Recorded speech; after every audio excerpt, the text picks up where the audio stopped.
Fighter! Now, for the last video for the Ninjago Warriors, which is the villains, because who doesn't love an insane villain? Ninjago is filled with a lot of memorable villains, and I really love the series for it. Some villains you relate to, others are just fun and evil. So let's get on with the video. Much like before, this one will have characters with one weapon and one elemental power, except for two. Enjoy! Harumi. Okay, so here is where a character has two weapons. Honestly, thank God for Harumi being evil. I was kind of worried she would be Lloyd's main love interest. I would have lost it. She's a great villain, and I love what she did.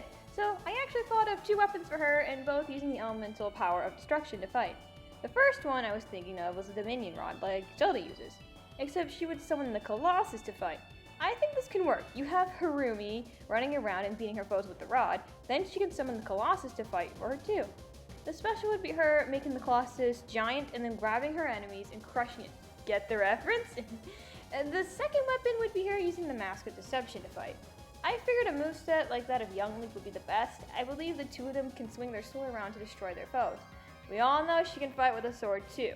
Then her special can be her wearing the mask to deliver a crushing blow to her foes. Klaus. Probably the most likely villain to come back and haunt the ninjas. I mean, seriously, this guy wants revenge. Go for it. Make them suffer. So I think his element would be destruction, and him using the portals to different realms would be the best weapon for him. So like Lana using her portals, but without the dancing. We can give that to Cole. Though Lana summons many different creatures from different time periods across the Zelda universe. Klaus could do just that, but with different villains across Ninjago's timeline. Wouldn't it be cool to see Klaus summon ice soldiers from the Netherrealm to summoning Ultraviolet to fight? His special can be him summoning a giant monster that has appeared at any part of Ninjago's history to destroy his foes. Wouldn't you want to see a moveset like that? Nauticon. My favorite villain who actually claimed close to winning. Think about it, you got everyone but Jay. That's impressive. Please come back. I know Clutch Powers isn't holding that pot for fun. I know it's you posing as him as the actor. Anyway, the element of lightning would be good for him. Ironic too. The moveset would be similar to that of Yuga. Nauticon can use the Jin Blade to cut down his foes and trap them in his sword. He can also use magic to fight. His special can be him appearing as one of the ninjas as a disguise, then swing the blade around to trap his foes in the blade, then reappears himself to deliver a crushing blow. Pythor. Probably one of my favorite villains too, and character, because he's a tactician. He's smart, even though every plan he has failed. Whatever, I want him back. I think something happened to him in one of the many books, but I'm not sure. I want him to fight with the staff. As for the element, I think it would be earth, but because snakes can burrow. I want him to use his scepter as a sword similar to that of Lucina. I think the both of them could fight similar. I think his special involved him disappearing, knocking out his foes, then reappearing to laughing at them in pain. Crux and Acronyx. Okay, I enjoyed Season 7 for the history, even though the rest of it was kind of boring at parts.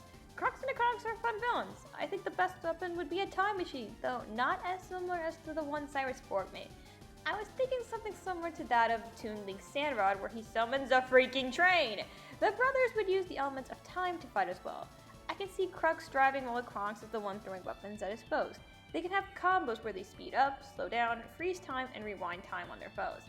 The special can be the two of them arguing as their enemies are around them. Then the time machine can freeze their opponents around them as the two of them swing each other around to strike down their foes.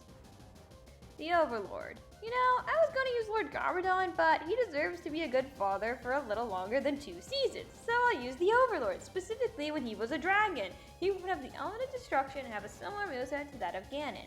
I mean, they're both literally destructive beings who want to ruin the world and recreate it in their own new version. His special can be him firing a beam of darkness to destroy his foes. I'm gonna be honest, I had not much planned for a villain like him, because you essentially just run around and smash things and destroy things with your fist and your body. This is what I was thinking of. Master's Chen. Besides Nauticon, Chen is also my favorite villain. He's just so evil and hilarious. I'm impressed they could pull it off. Also, are we ignoring how chill this guy was with Kai dating his daughter? You cannot tell me that him and Kai walking around the house and Chen telling Kai his hopes and dreams is not a father talking to his son-in-law. Regardless, I think the element of lightning and Master Koga's moveset would really work for him.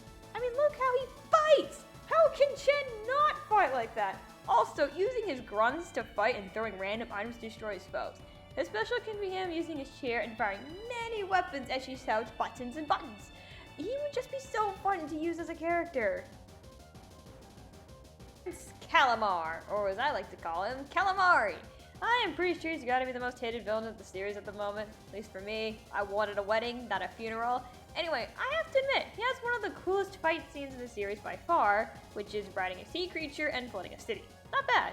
So I was thinking of the moveset similar to that of Riju and Patricia.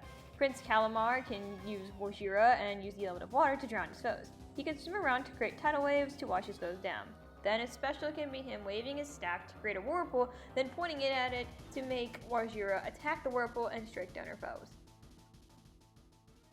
Espira, she's mad with revenge, and we haven't had a character like that since Moro. I love how she really just went for it. I think she would be very different from Pythor in terms of a moveset because she could have magic and use the element of fire. Celica's moveset was the best one I could think of. The both of them use magic and use fire magic too, though she would also use her tail to fight as well. She would be using the Scroll's Forbidden Spinjitzu to fight.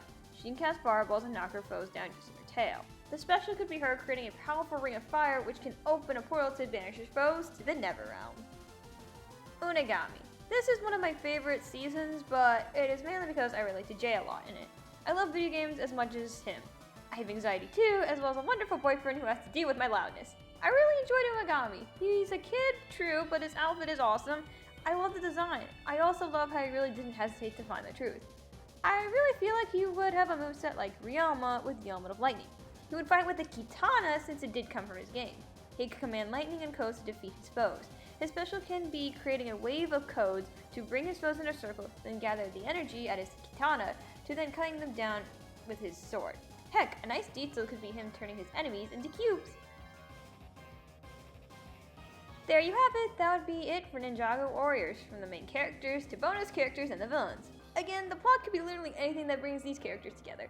It's supposed to be a fanfic come to life, and I know a game like this would be amazing to see. We can have an amazing cutscenes and music too. Well, that's it for this video. Be sure to subscribe and have a wonderful day. Bye!